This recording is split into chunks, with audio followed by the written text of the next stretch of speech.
先来关心的，就是这丹那西风台过了，台南沿海的部分地区真侪港拢是无电通用的，所以沙白鱼是死真侪去。即阵嘛，这绩效嘛对咧起来。另外，台南关电的菱角是有延迟性的灾损，本地是8月底就应该会当来收成啊。结果呢，这雨落甲上久，所以菱角煞拢无啥生着，来影响到今年的产量。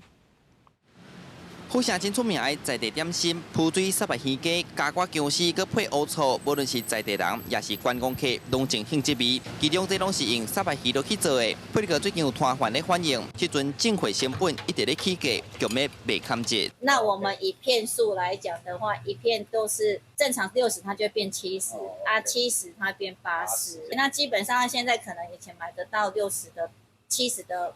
它可能就买不到了，就至少都80以上。市场用的是沙白鱼吧，实际到市场行一抓，卖鱼的贩仔讲，确实最近会员减少真多，沙白鱼价格起1-2成，尤其是沙白鱼肚起上多，会出现起价，主要因为沙白鱼的量根本无够，但那是风台造成延迟性的灾损，当然反映伫沙白鱼养殖的产销顶面。一度涨幅大概在5%至10%，有的也有反应啊，反映给消费者。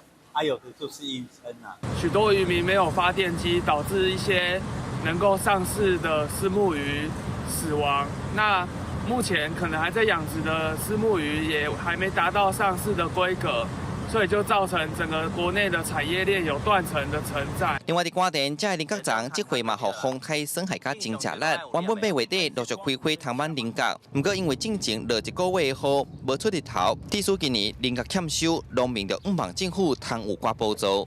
你正落大雨吼，咱开花起来，开花起来吼，第一株花拢有拍去啊，搁等甲伊搁开花起来，甲搁结。